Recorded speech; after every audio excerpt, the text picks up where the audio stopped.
మొదటి అధ్యాయము 8 నుంచి మనం చదువుకుందాం ప్రియులారా.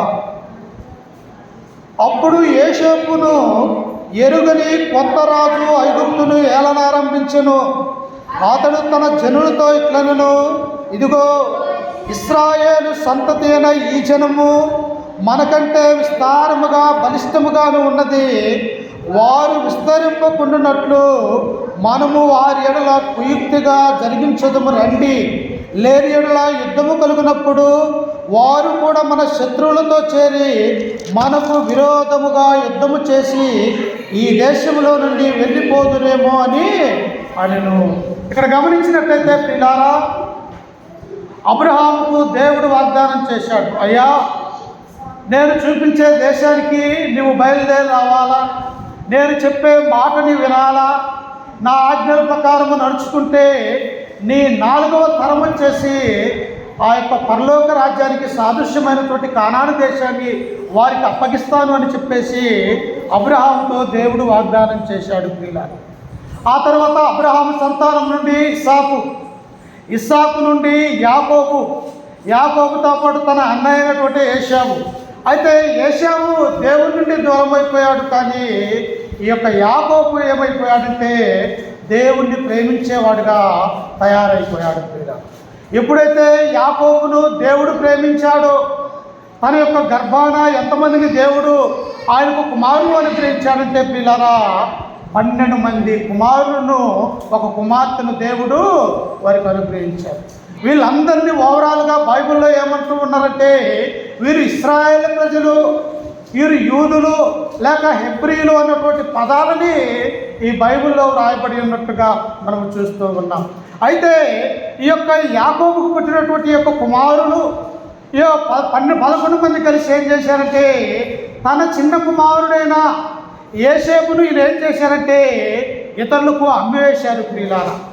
ఎక్కడ ఇతను జ్ఞానవంతుడిగా ఉంటాడో, ఎక్కడ ఇతను మన పట్ల అధికారిగా రాజుగా చలామణి అవుతాడో అన్నటువంటి దురుద్దేశం కలిగి ఈ యాకోబుకు పుట్టిన 11 మంది ఏం చేశారంటే ఆ యొక్క చిన్న కుమారుడైనటువంటి యోసేపును వారికి అమ్మివేసినట్టుగా మనం చూస్తూ ఉన్నాం. అయితే తిరిగి ఆయన ఎక్కడికి వచ్చాడు? అనేక మంది ఇస్మాయిల్కు అమ్మివేశారు, అమ్మోనీయులకి, మిద్యానీయులకు అమ్మివేశారు. ఆ తర్వాత తిరిగి ఎవరికి అమ్మబడ్డారంటే ఈ యొక్క ఐగుప్తు దేశానికి బానిసగా అమ్మబడ్డాడు ప్రియులారా. బానిస అనగా యజమానుడు చెప్పే ప్రతి పని చేయాలా, వాడు కసు ఓడమంటే ఓడాలా, లేకపోతే మరి ఏదన్నా ఆవుల్ని లేకపోతే మేకలు కాయమంటే కాయాలా, ఏ పని చేయమంటే ఆ పని చేయవలసినటువంటి వాడిని ఏమంటాడంటే దాసుడు అన్నటువంటి విషయాన్ని చూస్తూ ఉన్నాం. అయితే దాసుడుగా అమ్మబడినటువంటి యొక్క యోసేపు ఆ యొక్క ఐగుప్తు దేశంలో దేవుడు ఏం చేశాడంటే గొప్ప ప్రాముఖ్యమైనటువంటి అధికారిగా దేవుడు ఆశీర్వదించాడు ప్రియులారా. ఏ అన్నదమ్ములైతే తమ యొక్క తమ్మును తృణీకరించారో, ఏ అన్నదమ్ములైతే రక్త సంబంధికులుగా ఉన్నటువంటి వారు తమ తమ్ముడి పట్ల కుట్ర జరిగించారో, కానీ అదే 11 మంది అన్నల్ని ఈ యోసేపు ఏం చేసిందంటే, దేవుడు మిమ్మల్ని పోషించటానికి నన్ను ఈ ఐగుప్తు దేశంలోనికి దేవుడు పంపించాడని తన అన్నల్ని హత్తుకొని వారందరూ కూడా ఐగుప్తు దేశంలో ఉన్నారు ప్రియులారా. వారు ఎంతమంది అంట ఐగుప్తు దేశంలో ఇశ్రాయేలు ప్రజలు ఉన్నారంటే ఆ మొదటి వచనంలోనే చూడండి, దేవుడు మనకు సెలవిచ్చాడు. చూడండి ఒకసారి, నిర్గమాకాండం 1వ అధ్యాయము మొదటి 2-3 వచనాలు చదువుకుందాం. ఐగుప్తులోకి యాకోబుతో వచ్చిన ఇశ్రాయేలు పేర్లు ఏమనగా రూబేను, షిమ్యోను, లేవి, యోదా, ఇస్సాకారు, జబులూను, బెన్యామీను, దాను, నప్తాలి, గాదు, ఆషేరు. వీరిలో ప్రతివాడును తన కుటుంబముతో వచ్చెను. యాకోబు గర్భమున పుట్టిన వారందరూ 70 మంది. చూసారా, ఒక మనిషిని దేవుడు దీవించాలంటే, ఒక కుటుంబాన్ని దేవుడు ఆశీర్వదించాలంటే తమ యొక్క సంతానం ఎలా అభివృద్ధి చెందుతూ ఉన్నదో ఇక్కడ మనం గమనిస్తూ ఉన్నాం. యాకోబుకి ఎంతమంది దేవుడు ఇచ్చాడు? 12 మంది మగబిడ్డల్ని, ఒక కుమార్తెను దేవుడు అనుగ్రహించాడు. అయితే వారు ఇప్పుడు ఎంతమంది అయ్యారు? ఇంచుమించు తమ కుటుంబములతో పాటు వారు ఐగుప్తు దేశంలోనికి అమ్మబడినటువంటి యోసేపు దగ్గరకు తన 11 మంది అన్నలు, వదినలు, వారికి పుట్టినటువంటి పిల్లలు అందరూ కలిసి ఎంతమంది వచ్చారంటే 70 మంది అక్కడ వారు కాపురం ఉంటూ ఉన్నారు ప్రియుల. అప్పుడు యోసేపు ఐగుప్తు దేశంలో అధికారిగా ఉన్నాడు.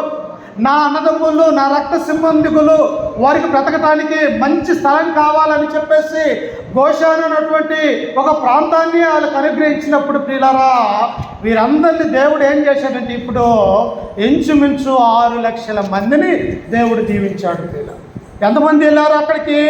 ఒక్కడే యోసేపు వెళ్ళాడు. తన అన్నదమ్ములు వారు ఇక్కడ తిరిగి తీసుకుని వచ్చినప్పుడు మొత్తము 70 మంది ఉంటే ఇప్పుడు ఎంతమంది ఇక్కడ ఉన్నారంటే ప్రియులారా 6 లక్షల మంది దేవుడు వారిని ఆశీర్వదించాడు. ఎందువల్ల? తనకిష్టమైనటువంటి యాకోబును దేవుడు ప్రేమించాడు. తన కుమారుడైనటువంటి ఇశ్రాయేలు నేను నిన్ను ప్రేమించితిని అని చెప్పేసి దేవుడు అంటూ ఉన్నాడు. నిజంగా మన ఎడల కూడా, మన యొక్క కుటుంబాల ఎడల, మన ఎడల కూడా దేవుని యొక్క ప్రేమ, దేవుని యొక్క సంకల్పము, దేవుని యొక్క ఆశీర్వాదం ఉంటే మనల్ని కూడా దేవుడు ఏం చేస్తాడు తెలుసా?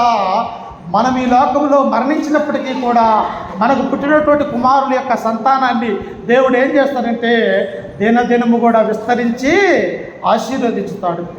నువ్వు ఏ స్థలంలో ఉన్నా, నీవు ఎక్కడ ఉన్నా, నీ యొక్క సొంత గ్రామంలో ఉన్నప్పటికీ లేకపోతే ఇంకొక పట్టణంలో వచ్చి నివసిస్తూ ఉన్నా, ఎక్కడ ఉంటూ ఉన్నా కానీ దేవుని యొక్క చిత్తము, దేవుని యొక్క సంకల్పము మన మీద ఉంటే మనము ఆశీర్వదించబడతాము ప్రియుల. ఇక్కడ గమనిస్తే ఐగుప్తు దేశం అనేటువంటి అన్య దేశం ఇది. ఎలాంటిదంట?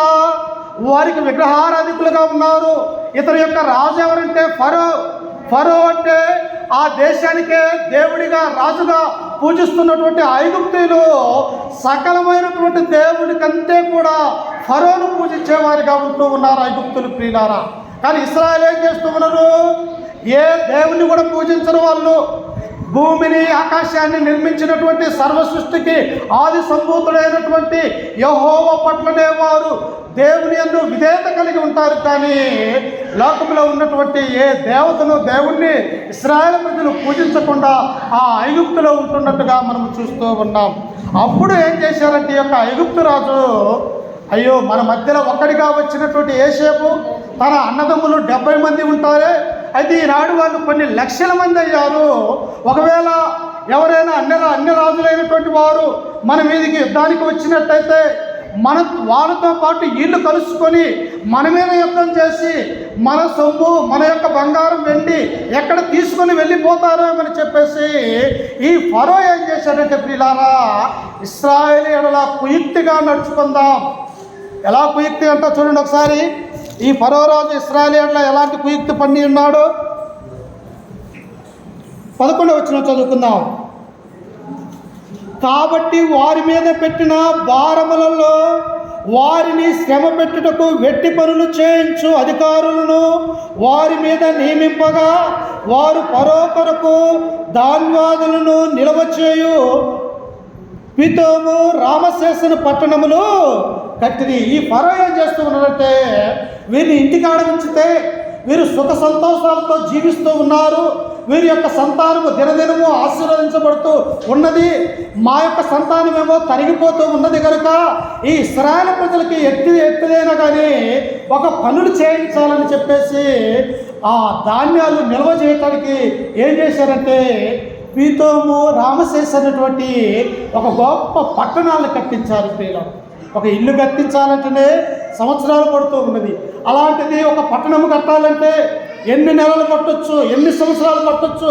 ఇన్ని సంవత్సరాలు, ఇన్ని నెలలు కూడా ఇశ్రాయేలు చేత వెట్టి పనులు చేయించే ఆ భారం ఎవరికి ఇచ్చారంటే ఐగుప్తీయులు అధికారం నియమించాడు ప్రియులు. ఎవడైతే పని చేయకపోతే వాడిని కొట్టడము, ఎవడైతే పనిలోనికి రాకపోతే వాడిని హింసించటము, ఇలాగ ఇశ్రాయేలు మీద ఏం చేశారంటే ఐగుప్తు అధికారులు కఠినముగా వ్యవహరిస్తూ ఉన్నారు ప్రియులారా. ఎంత కఠినమంటే వారు కూర్చొని తినటానికి, భోజనం చేయటానికి కూడా సమయం ఇవ్వట్లేదు ప్రియులారా. ఆహారం తినకపోతే అసలు పని ఎట్లా చేస్తారు? మానవునికి శరీరానికి శక్తి ఎలా వస్తూ ఉన్నది? కనీసం ఆహారం తినడానికి కూడా వారి యొక్క ప్రాణాన్ని ఏం చేస్తున్నారంటే విసిగిస్తూ ఉన్నారు. మీరు ఆహారం తర్వాత తిందురు, ముందు ఈ పట్టణాలను కట్టాలా, ఇది ఫరో యొక్క ఆజ్ఞ రాజు అని చెప్పేసి ఇశ్రాయేలు మీద ఏం చేశారంటే వ్యక్తి పని చేస్తూ ఉన్నారు ప్రియులారా. అయినా కూడా ఇశ్రాయేలు ప్రజలు ఇవన్నీ కూడా భరిస్తూ ఉన్నారు. ఎందుకు? వారి దేశం కాదది, వారు ఉంటున్నటువంటి ఐగుప్తు దేశం వారిది కాదు. వారి యొక్క దేశం ఏది? కానాను దేశం, అనగా యెరూషలేము యొక్క పట్టణం వారి సొంత దేశం ప్రియులారా.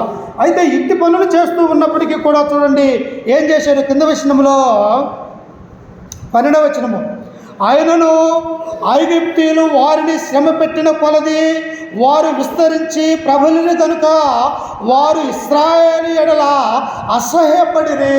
చూసారా?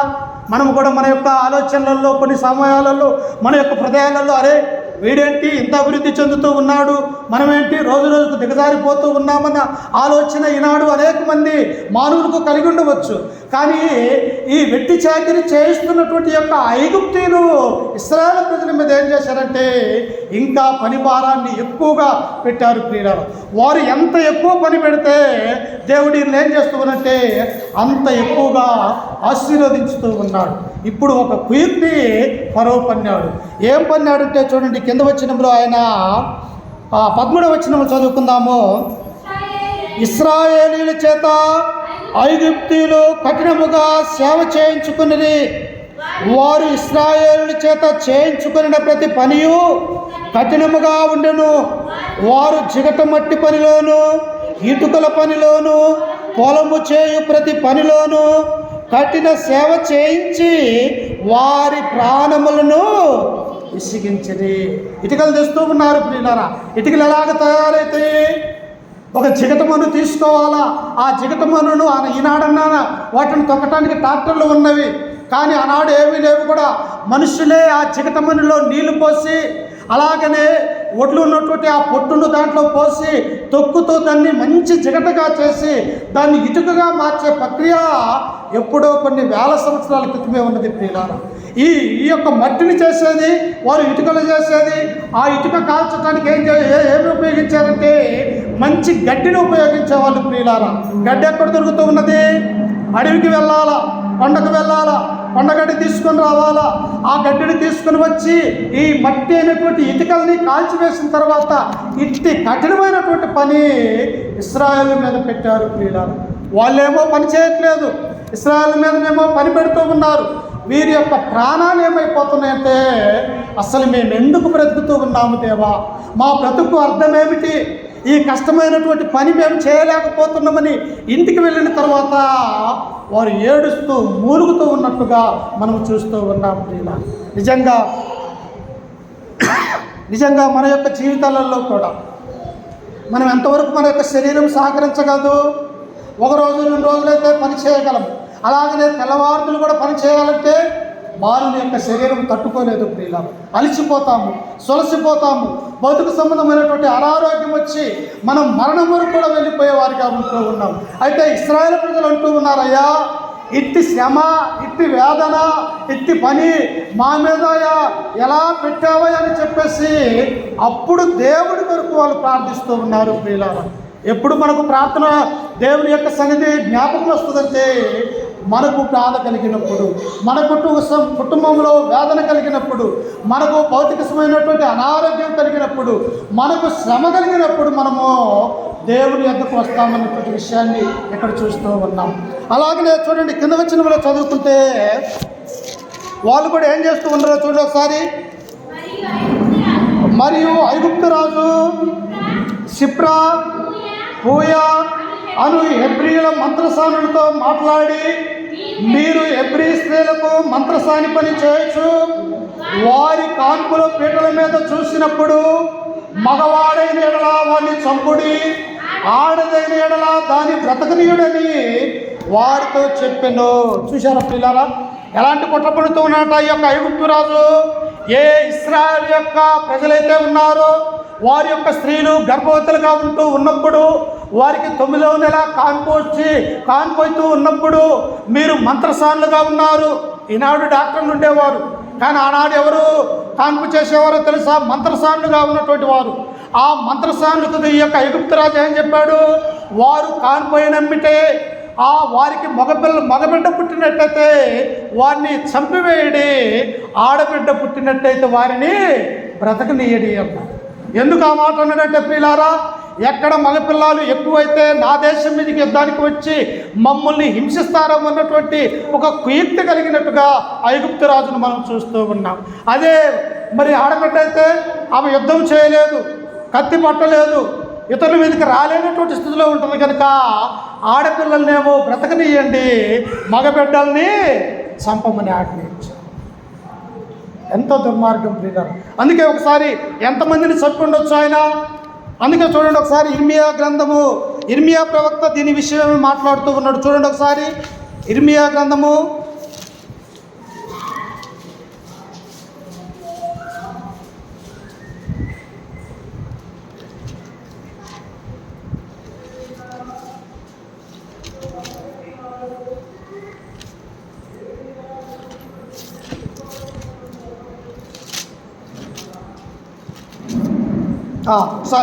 మత్తయి సువార్త గ్రంథము, ఇర్మియా గ్రంథంలో కూడా ఉన్నది. ఇర్మియా గ్రంథము 31వ అధ్యాయం 15వ వచనం 2 చోట్ల రాయబడ్డది. ఇర్మియా గ్రంథము 31:15.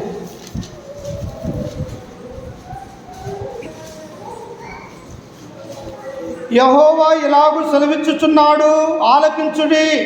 రామాలో అంగలార్పును మహారోదన ధ్వనియు వినపడుచున్నవి.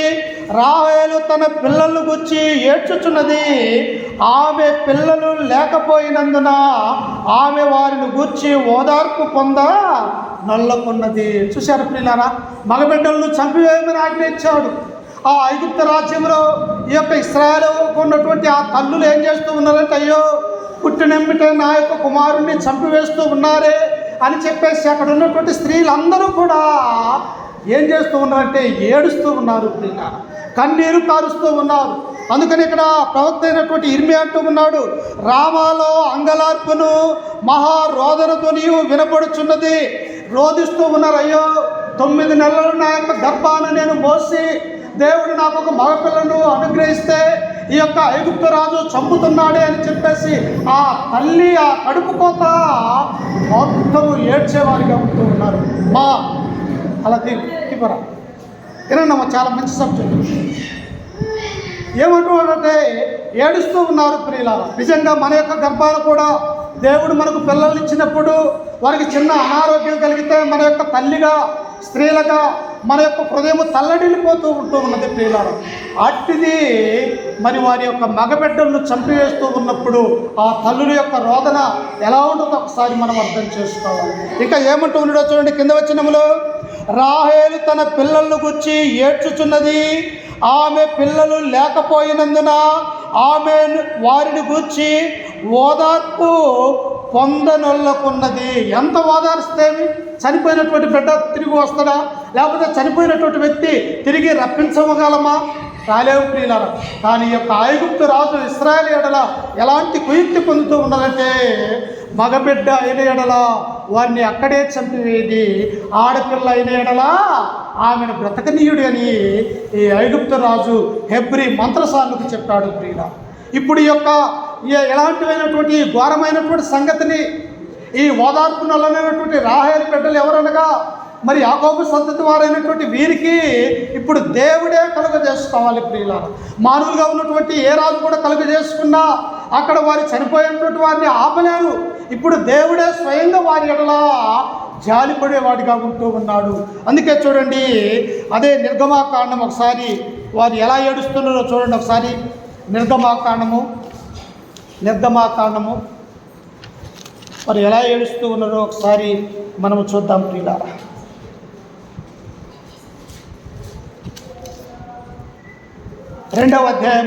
నిర్గమాకాండము 2వ అధ్యాయము 23వ వచనం చదువుకుందాం.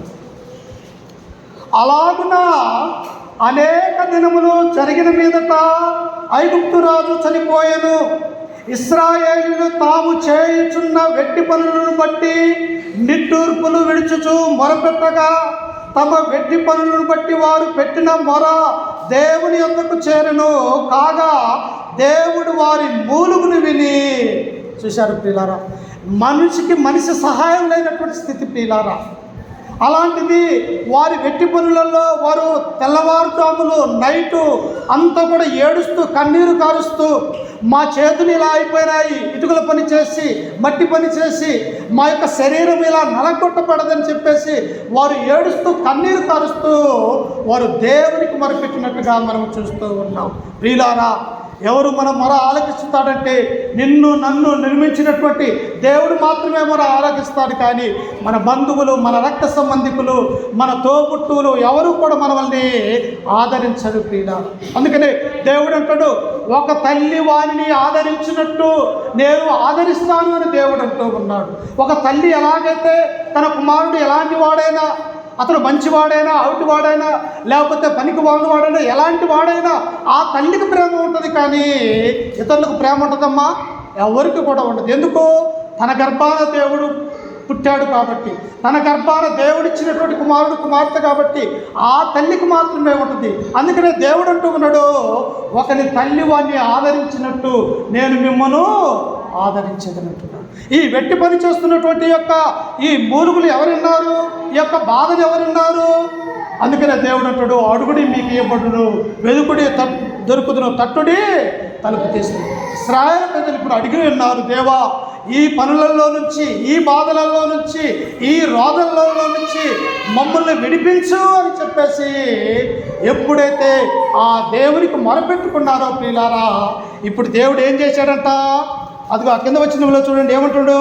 కాగా దేవుడి వారి మూలుగును విని అబ్రహాము, ఇస్సాకు, యాకోబులతో తాను చేసిన నిబంధనను జ్ఞాపకము చేసుకొనును. దేవుడు ఇశ్రాయేలును చూచెను, దేవుడు వారి యందు లక్ష్యము ఉంచెను. ఏం చేశాడు? నా ప్రజలు ఎలా బ్రతుకుతూ ఉన్నారు, ఎలా తిరుగుతూ ఉన్నారు, ఎలా కష్టపడుతూ ఉన్నారు, వాళ్ళు ఏ ప్రదేశంలో ఉన్నారు, ఎక్కడ ఉన్నారు, వారికి ఏ కష్టం వచ్చిందని చెప్పేసి ఇప్పుడు దేవుడు పరలోకమందున్న ఆ దేవుడు ఐగుప్తులో ఉన్నటువంటి ఇశ్రాయేలు యొక్క మూలుగులు విని వారి ముందు లక్ష్యం ఉంచారు ప్రియులారా. లక్ష్యము అనగా ఇక చూస్తూ ఉన్నారు అన్నట్టుగా ఉన్నది. ఇప్పుడు ఆ ఎబ్రీ మంత్రసానులు ఏం చేస్తూ ఉన్నారో చూడండి ఒకసారి కింద వచనంలో. నిర్గమాకాండం 1వ అధ్యాయము 17వ వచనాన్ని చదువుకుందాం. అయితే ఆ మంత్రసానులు దేవునికి భయపడి ఐగుప్తు రాజు తమకు ఆజ్ఞాపించినట్టు చేయక మగపిల్లలను బ్రతకనీయగా ఐగుప్తు రాజు ఆ మంత్రసానులు పిలిపించి, మీరెందుకు మగపిల్లలను బ్రతకనిచ్చితిరి, ఈ పని ఎలా చేసితిరని అడిగను. ఈ మంత్రసానులకు దేవుడు ఏం చేశాడంటే మంచి మనసును అనుగ్రహించాడు ప్రియులారా. దేవుడు చూస్తున్నాడు కదా, వాళ్ళ మూలుగులు విన్నాడు కదా. ఇప్పుడు మగబిడ్డ చనిపోకూడదు, తమకు పుట్టినటువంటి పిల్లలు బ్రతకాలంటే ఎవరికి మంచి మనసు రావాలా? ఆ కాన్పు చేసే మంత్రస్నానులకు దేవుడు ఏం చేశాడంటే మంచి మనసును అనుగ్రహించి ఉన్నాడు ప్రియులారా. ఎలాంటి మనసో తెలుసా? వారు మంత్రస్నానులుగా ఉంటూ ఉన్నప్పుడు, ఆ కాన్పు చేస్తూ ఉన్నప్పుడు మగబిడ్డ అయిన ఎడల ఆ మగబిడ్డను వీళ్ళు ఏం చేస్తూ ఉన్నారంటే కాపాడు రక్షిస్తూ ఉన్నారు ప్రియులారా. అందుకని దేవుడు ఎలాగైనా ఎవరినైనా ఎలాగైనా వాడుకోగలిగినటువంటి సమర్థుడు దేవుడు. ఎలాగైనా నిన్ను నన్ను వాడుకుంటాడు. అయితే మనం ఎలా ఉండాలా? ఆయన చేతి కింద దీన మనస్సు గలవారై ఉండాలి. దేవా, ఈరోజు నాకు ఈ ఆపద ఉన్నది దేవా, నరులు ఎవరు కూడా నాకు సహాయం చేయరు, నాకు సహాయం చేసే దేవుడు నీవు అని ఆయన మీద ఆనుకొని ఉంటే, నీ భారము, మన యొక్క భారము దేవుని మీద ఉంచితే ఆయన ఎలాగైనా వచ్చి మనకి సహాయం చేయగలడు ప్రియులు. ఇక్కడ దేవుడు ఎవరికి మొరపెట్టాడు? ఆ యొక్క దేవుడికి మొరపెట్టాడు ఇశ్రాయేలు ప్రజలు. వాళ్ళు మూలుగు విన్నాడు. ఇప్పుడు మంత్రస్నానులు ఏం చేశారంటే మగబిడ్డలను బ్రతకనిచ్చాడు, ఆడబిడ్డలను ఇద్దరిని బ్రతకనిచ్చాడు. ఇప్పుడు ఆ రాజు పిలిచి ఆ మంత్రస్నానులు అంటున్నారు, మీరెందుకు నేను చెప్పిన ఆజ్ఞను మరిచితిరి? నేను చెప్పినటువంటి ఆజ్ఞను మరిస్తే ఏమైపోతారో తెలుసా? మిమ్మల్ని కత్తివాత చేత చంపేస్తాను నేను అని చెప్పేసి ఐగుప్తు రాజు అన్నప్పుడు ఈ మంత్రసానులు ఎవరికి కూడా భయపడలేదు ప్రియులు. ఎందుకు? మన పక్షాన దేవుడు ఉన్నప్పుడు నరులు నాకేమి చేయగలరు? మన పక్షాన దేవుడు ఉంటూ ఉన్నప్పుడు ఏ నరుడు ఎవరు చేయగలడు? ఇక్కడ ఇశ్రాయేలు ప్రజలు కూడా అంటూ ఉన్నాడు, మా పక్షాన మా దేవుడు ఉన్నాడు, ఈ ఐగుప్తు రాజు మమ్మల్ని ఏం చేయగలడు అంటూ ఉన్నాడు. అలాగనే బబులోను దేశంలో ఉన్నటువంటి దానియేలు, షద్రక్, మేషక్, అబేద్నెగోలు కూడా అయ్యా ఇదిగో ఈ యొక్క ప్రతిమకు మీరు మొక్కాలా, ఇతనే దేవుడు, ఏ నెబుకద్నెజరు అయితే ప్రతిమను ఇచ్చేయన్నాడు ఆ ప్రతిమకు మొక్కకపోతే మిమ్మల్ని అగ్నిగుండంలో పడవేస్తామని అన్నప్పుడు అక్కడ ఉన్నటువంటి ముగ్గురు ఆ యొక్క యూదులు ఏం చేశారో తెలుసా? ఓ నెబుకద్నెజరు, మాకు దేవుడైనటువంటి సర్వ సృష్టికి ఆది సంభూతుడైన ఆ దేవుణ్ణి పూజించక మేము ఉండలేము. నీవు ఒకవేళ మమ్మల్ని చంపినా మాకేం భయం లేదు. ఎందుకు? మమ్మల్ని ఈ అగ్నిగుండంలో వేసినా కానీ మమ్మల్ని కాపాడటానికి మా దేవుడు ఉన్నడు అని ధైర్యం కలిగి ఉన్నారు ప్రియులారా. అందుకే ఇశ్రాయేలు ప్రజలు కూడా ఇక్కడ దేవుడు మంత్రసానులకు మంచి మనసు అనుగ్రహించినప్పుడు ఆ మగబిడ్డల్ని ఆడబిడ్డల్ని ఇద్దరిని కూడా దేవుడు రక్షించినాడు ప్రియులారా. అప్పుడు ఈ రాజు అంటూ ఉన్నాడు, మంత్రసానులు మీరు చేసే పని ఏమిటి? నేను చెప్పినటువంటి ఈ యొక్క ఆజ్ఞను ఎందుకు మీరు అతిక్రమించినారన్నప్పుడు ఆ కింద వచ్చినలో ఉండదు చూడండి, వారేమంటూ ఉన్నారో చూడండి ఒకసారి. అందుకు ఆ మంత్రసానులు హెబ్రీ స్త్రీలు ఐగుప్తు స్త్రీల వంటి వారు కారు, వారు చురుకైన వారు, మంత్రసాని వారి యొద్దకు వెళ్ళక మునిపే వారి ప్రసవించి ఉండులని ఫరోతో చెప్పిరి. చూసారా, స్త్రీలు ఎలా ఉండాలంట? కష్టపడి పనిచేసేవారిగా ఉండాలి, తమ భర్తకి తమ పిల్లల్ని పోషించేవారిగా ఉండాలని దైవ గ్రంథం మనకు సెలవిస్తూ ఉన్నది. అందుకే మంత్రసానులు ఐగుప్తు రాజుతో అంటూ ఉన్నారు, రాజా మేము వెళ్ళేసరికే వారు కాన్పై ఉంటూ ఉన్నారు, కాబట్టి ఐగుప్తు స్త్రీల వంటి వారు కారు ఈ హెబ్రీ స్త్రీలు. వీళ్ళు ఎలాంటి వారంట? చురుకైనటువంటి వారు. దేని విషయంలో? భౌతిక సంబంధమైనటువంటి విషయంలో కాదు, ఆత్మ సంబంధమైనటువంటి దేవుని విషయంలో.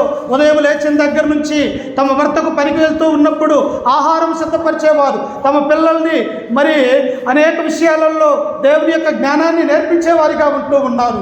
అలాగా ఈ హెబ్రీ స్త్రీలు ఎలాంటి వారంటే చురుకైనటువంటి వారిగా ఉంటూ ఉన్నారు. నేను ఆ జీవితంలో కూడా చురుకుగా ఉండకపోతే, జ్ఞానం కలిగి లేకపోతే మన కుటుంబము ఎక్కడ ఉంటుందంటే పాతాళానికి పోతూ ఉన్నది ప్రియులారా. అందుకే ఒక సమయంలో స్త్రీలు ఎలాంటి వారు ఒకసారి చూడండి. సామెతల గ్రంథము 11వ అధ్యాయము, సామెతల గ్రంథము 31వ అధ్యాయం తీయండి. సామెతలు 31.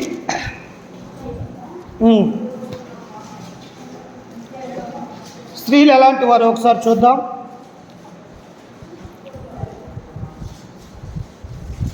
31వ అధ్యాయము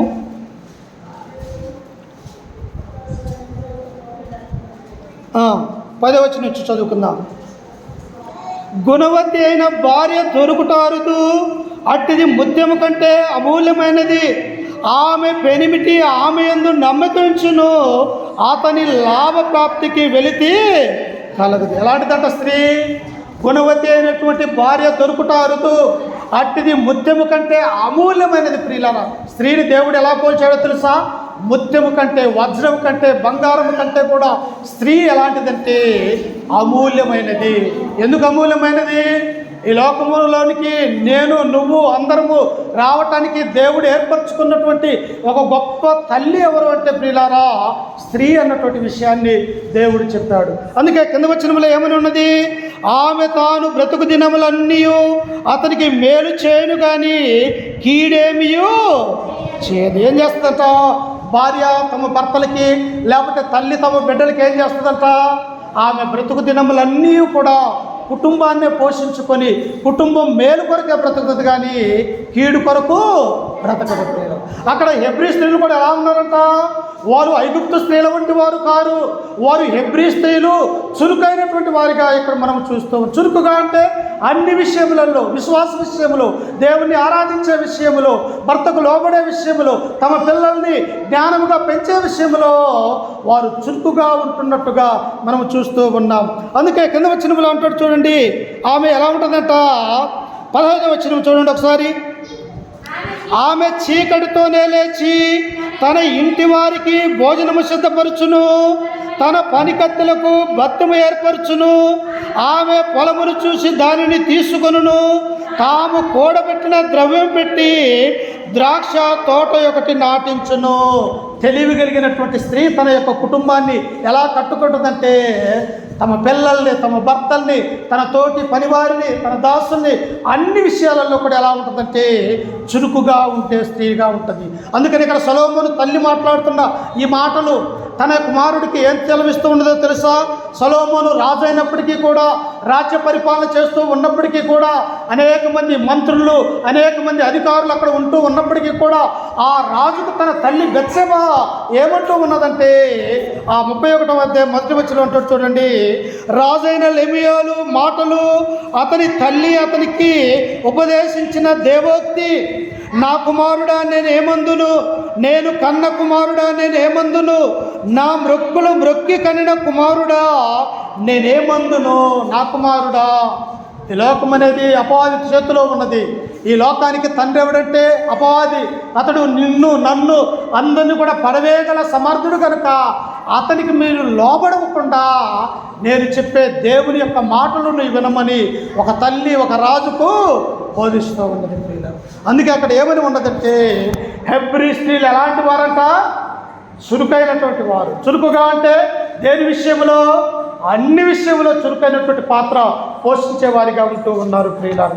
ఇంకా చూడండి, కింద వచ్చిన నిర్గమకాండము చూడండి ఒకసారి. నిర్గమకాండము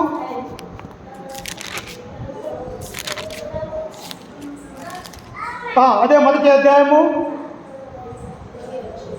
20 వచనం చదువుకుందాం. దేవుడు ఆ మంత్రసానులకు మేలు చేసెను, ఆ జనము విస్తరించి మిక్కిలి ప్రబలను. చూశారా? ఎవరికి మేలు చేశాడు? ఐగుప్తు రాజు యొక్క మాట వినకుండా దేవుని యొక్క మాట విన్న ఆ హెబ్రీ మంత్రసానులు అయినటువంటి వాళ్ళ పేర్లు కూడా ఇవ్వబడ్డాయి. ఏం పేర్లు అంటాయి?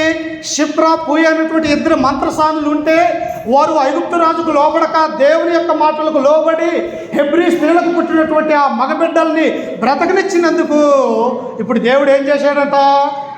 ఆ మంత్రసానులకు మేలు చేశాడు ప్రియులారా. మనమైతే చేసినటువంటి మేలు మర్చిపోయేవారు, చేసినటువంటి మేలు మరిచి కృతజ్ఞత లేనటువంటి వారిగా ఉంటూ ఉన్నాం. కానీ దేవుడు పరలోకముందున్నటువంటి ఆ దేవుడు 2 మంత్రసానులకు ఇశ్రాయేలు ప్రజలకు మేలు చేసినందుకు వారికి ఏం చేశాడంటే మేలు చేశాడు ప్రియులారా. అందుకనే దేవుడు అంటాడు. ఒకసారి హెబ్రీలకు రాసినటువంటి పత్రిక ఒకసారి చూడండి. హెబ్రీలకు రాసినటువంటి పత్రిక 6వ అధ్యాయము. దేవుడు ఎలాంటి వాడో మన దేవుడు. 6వ అధ్యాయము 10. హెబ్రీలకు రాసినటువంటి పత్రిక 6వ అధ్యాయం 10వ వచనము. మీరు చేసిన కార్యమును మీరు పరిశుద్ధులకు ఉపచారము చేసి ఇంకను ఉపచారము చేయుచుండుట చేత తన నామమును బట్టి చూపిన ప్రేమను మరుచుటకు దేవుడు అన్యాయస్తుడు. ఏం చేస్తూ ఉన్నాడట? నీవు చూసిన ప్రేమ. అందుకనే యేసుక్రీస్తు అంటాడు, నా పేరిట వచ్చువాడికి గుప్పెడు చల్లీళ్ళు ఇచ్చిన వారు తమ ఫలము పోగొట్టుకొనురు, అది పరలోకంలో దాచబడి ఉన్నదంటాడు. ఇక్కడ హెబ్రీ గ్రంథకర్త అంటున్నాడు, మీరు చూపిన ప్రేమ, మీరు చూపిన పరిచర్య, మీరు ఇతరులలో మీకున్నటువంటి ఆ భక్తి, నాయనలో ఉన్నటువంటి విశ్వాసం నిమిత్తమై నేను మరుచుటకు దేవుడు అన్యాయస్తుడు కాదు. నిజంగా మన దేవుడు అన్యాయస్తుడమ్మా? అన్యాయం చేసేవాడా? కాదు. అందుకనే మీరు చేసినటువంటి మేలు మరుచుటకు దేవుడు అన్యాయస్తుడు కాదు. ఎలాగ మనం నేర్చుకోగలము? హెబ్రీ మంత్రసానులు దేవుడి యొక్క మాట విన్నందున ఆ హెబ్రీ మంత్రసానులకు ఇప్పుడు దేవుడు ఏం చేశాడంటే మేలు చేశాడు ప్రియులారా. ఏం మేలు చేశాడు ఒకసారి చూడండి. అదే నిర్గమకాండము ఏం మేలు చేశాడు మనం చదువుకుందాం. 21వ వచనం. ఆ మంత్రసానులు దేవునికి భయపడినందున ఆయన వారికి వంశాభివృద్ధి. అప్పటి వరకు ఆ మంత్రసాను యొక్క గర్భాలు మూయబడి ఉన్నాయి పిల్ల. ఇతరులకు కాన్పులు చేస్తూ ఉన్నారు, ఇతరులకు మంత్రసానులుగా ఉన్నారు. కానీ ఆ మంత్రసానులైనటువంటి ఇద్దరికి ఏమైపోయిందట? వారి యొక్క జీవితంలో సంతానం అనేది లేదు ప్రియుల. ఇప్పుడు దేవుడు ఏం చేశాడంటే వారి యొక్క గర్భాన వంశాభివృద్ధి చేశాడు. మరి నీవు నేను కూడా దేవుని పట్ల విధేయత కలిగి దేవుని యొక్క మాట విని మనుషులకు లోబడక దేవుని యొక్క మాటలకు లోబడుతూ దేవుని యొక్క సన్నిధానంలో మనము కూడా దేవుని పట్ల విశ్వాసము కలిగి ఉంటే మన యొక్క గర్భాన మనకు కూడా దేవుడు ఏం చేస్తాడంటే ఆయన మేలు చేయటానికి సిద్ధముగా ఉన్నాడు. అందుకని దేవుడు అంటాడు, ఆయన చేసే కార్యాలు నీ కంటికి కనపడవు, మనిషిని హృదయానికి అవి గోచరము కావు. ఆయన ఏం చేస్తాడో, ఎలా ఉంచుతాడో నీ జీవితంలో నీవు నేను ఎరగనటువంటి వారిగా ఉంటూ ఉన్నాం. దేవుడు ఏమంటాడు, నన్ను నమ్మినటువంటి బిడ్డను తలగాని అనగా శిరస్సుగానే ఉంచుత కానీ తోకగా ఎన్నటికీ కూడా ఉంచను అంటూ ఉన్నాం. ఇక్కడ హెబ్రీ మంత్రసానుల్ని, ఇశ్రాయేలు ప్రజలైనటువంటి ఆ స్త్రీలని, మగబిడ్డలని వారు కాపాడినందున వారి యొక్క వంశాభివృద్ధి దేవుడు ఆశీర్వదించినట్టుగా మనం చూస్తూ ఉన్నాం. ఇంకా చదువుకుంటే చూడండి కింద వచనములో, అయితే ఫరో హెబ్రీలలో పుట్టిన ప్రతి కుమారుణ్ణి నదిలో పారవేయుడి, ప్రతి కుమార్తెను బ్రతకనీయుడు అని తన జనులందరికీ ఆజ్ఞాపించను. ఈ కుయుక్తిపరుడికి ఇంకా తన ఇశ్రాయేలీయుల కుట్రపోలేదు ప్రియులారా. వీళ్ళు ఎక్కడ అభివృద్ధి చెంది ఎక్కడ విస్తరిస్తారో అని ఈ ఐగుప్తు రాజు అయినటువంటి ఫరోకు ఉన్నప్పుడు అనేక మంది మగబిడ్డల్ని ఆ నీళ్ళల్లో పారవేయడి, ఆడబిడ్డలను బ్రతకనేయడం అని అన్నప్పుడు ఇక్కడే ఇశ్రాయేలు ప్రజలను రక్షించటానికి దేవుడు ఒక మనిషిని ఎన్నుకున్నాడు. ఎవరు ఆ యొక్క మనిషి? మోషే అనగా అర్థము నీటిలో నుండి తీయబడిన వాడు, చనిపోతున్నటువంటి వాడు, లేవబడినటువంటి వాడు అని మోసే పేరుకు అర్థంగా ఉంటూ ఉన్నది ప్రియులారా. అప్పుడు మోసేను దేవుడు ఎన్నుకున్నాడు. మోసేను ఎన్నుకున్న తర్వాత ఏం జరిగిందన్నది ప్రియులారా వచ్చే వారము సమయం ఉంటే, ఎందుకంటే ఆహారం మన యొక్క కడుపుకు ఎంతైతే తింటామో అంతే ఉంటూ ఉన్నది. అదే ఎక్కువ తినమనుకో ఏం చేస్తామమ్మా, అది బయటకు వచ్చేస్తూ ఉన్నది. కాబట్టి ఇప్పటి వరకు మనం ఏం నేర్చుకున్నామంటే హెబ్రీ స్త్రీలు ఎలాంటి వారు, హెబ్రీలు పడ్డటువంటి కష్టం ఎలాంటిది, ఆ కష్టాన్ని ఎవరు చూశారు? పరలోకమందు ఉన్నటువంటి దేవుడు చూశాడు. వారి యొక్క మూలుగును, వారి యొక్క శ్రమను దేవుడు చూశాడు. దేవుడు వారిని ఆశీర్వదించినట్టుగా మనం చూస్తూ ఉన్నాం. అయితే ప్రతి మగబిడ్డను నదిలో పారవేయుడి, ఆడబిడ్డను బ్రతకనీయుడి అని ఐగుప్తు రాజు యొక్క మాటలకు విలువీయక, ఆ ఆజ్ఞకు లోబడక, దేవునికి లోపడినటువంటి హెబ్రీ మంత్రసాలకు దేవుడు ఏం చేశాడంటే వారికి వంశాభివృద్ధి కలుగజేశాడు. ఇప్పుడు జనులందరూ కూడా నదిలో పారవేయబడుతూ ఉన్నారు. హెబ్రీ సంతానంలో ఉన్నటువంటి వారందరూ నదిలో పారవేయబడుతూ ఉన్నారు. ఆ తల్లులందరూ కూడా ఏడుస్తూ ఉన్నారు. ఇప్పుడు దేవుడు ఒక మగబిడ్డను కాపాడబోతూ ఉన్నాడు. ఆ మగబిడ్డ ఎలాంటి వాడు, ఎట్టివాడు, ఎలా కాపాడబడ్డవాడు, తన తల్లిదండ్రులు ఎలాంటి వాడు, తన అన్న ఎలాంటి వాడు, తన అక్క ఎలాంటిదన్నది సమయం ఉంటే ప్రియులారా దేవుని చిత్తమైతే వచ్చే వారము ఆ మోసే గురించి మనము నేర్చుకోలేకపోతాం. కాబట్టి ఇప్పటి వరకు ఎంతగానో ఆలకించి, ఎంతగానో మరి దేవుని యొక్క సన్నిధిలో మీ హృదయము దేవుని యొక్క వాక్యం అందించిన మీ అందరికీ కూడా మన రక్షకుడు ప్రభు అయినటువంటి యేసుక్రీస్తు నామమున వందనాలు తెలియజేస్తూ ఈ యొక్క వాక్యాన్ని నేను ముగించుకుంటూ ఉన్నాను.